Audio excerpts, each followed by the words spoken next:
लता जी के जीवन से सीखें सफलता और उन्नति प्राप्त करना। दुनिया के हर इंसान के मन में सफल होने और आगे बढ़ने की इच्छा होती है। इसके लिए लोग कड़ी मेहनत भी करते हैं, फिर भी ज्यादातर लोग सफल नहीं हो पाते।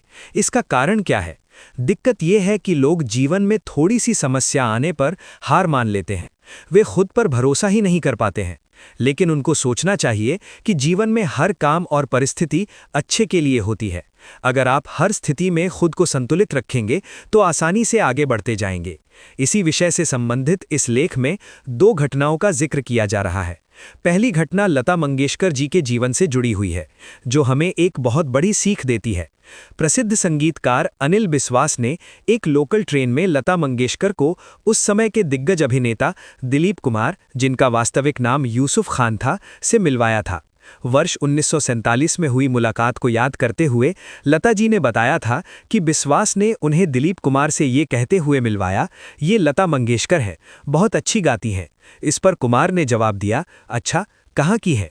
जब उन्हें पता चला कि मैं एक मराठी हूं, तो यूसुफ भाई ने एक टिप्पणी की जिसमें उन्होंने बेहद सच कहा कि जो गायक उर्दू भाषा से परिचित नहीं होते, वे उर्दू के शब्दों के उच्चारण में हमेशा फंस जाते हैं और इससे श्रोताओं का मजा खराब हो जाता है। इस टिप्पणी ने लता जी को हिंदी और उर्दू भाषा में पूर्णता की तलाश के लिए प्रेरित किया, क्योंकि वो इसमें कमजोर थीं। लता जी ने कहा था कि शुरुआत में तो उन्हें अफसोस हुआ, पर जब उस टिप्पणी पर विचार किया तो मुझे वो सही थे और उन्होंने इसे मेरे उच्चारण में सुधार करने के इरादे से कहा था। उन्होंने अपनी पहली मुलाकात में ही अनजाने में और बिना सोचे समझे मुझे एक उपहार दिया था। लता जी घर गईं और एक पारिवारिक मित्र को बुलाया और तत्काल उर्दू सीखने की इच्छा जताई और फिर एक विद्वान मौलाना से उर्दू सीखना शुरू किया।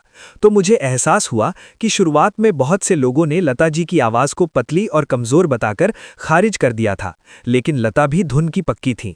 उन्होंने सबकी बताई गलतियों से सबक लिया।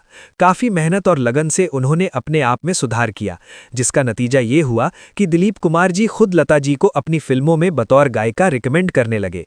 इस तरह लता जी ने दुनिया में अपनी अलग ही पहचान बनाई। दूसरी घटना में एक लड़की जो किसी पार्टी में गई थी, वहां उनकी किसी दूर की रिश्तेदार आंटी ने देखते ही उसे कह दिया, अरे तू तो काफी मोटी हो गई है। बस इतना सुनना था कि वो लड़की इतनी अपसेट हुई कि पार्टी भी ना एंजॉय कर पाई। वो कमेंट उसके मन में घूमता रहा और वो पूरा दिन कुढ़ती रही। लेकिन सोचे, ऐसा क्यों? आप अपने मन की शांति भंग करने का अधिकार किसी और को क्यों दें? आपके सामने 2 रास्ते हैं।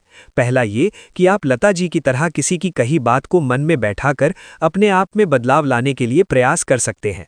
अपनी सेहत के लिए सही एक्शन लेकर अपनी सेहत कम कर सकते हैं। दूसरा ये कि आप जैसे हैं वैसे ही अपने आप को स्वीकार कर लीजिए और ऐसे रहे कि जैसे आप पर किसी के भी बोलने का कोई असर नहीं होता। हाँ, इतना ज़रूर ख्याल रखें कि हारने वाले और जीतने वाले में यही अंतर होता है। हारने वाले धैर्य का दामन छोड़ देते हैं, जबकि जीतने वाले अंत तक सही जगह पर उपस्थित रहते हैं। उन्हें उनके टिके रहने का पुरस्कार अवश्य मिलता है। अगर आपको ये लेख पसंद आया है तो कृपया लाइक, शेयर और चैनल सब्सक्राइब अवश्य करें। Sandeep Aneja, commerce lecturer and guidance counsellor, school of eminence, Fazilka.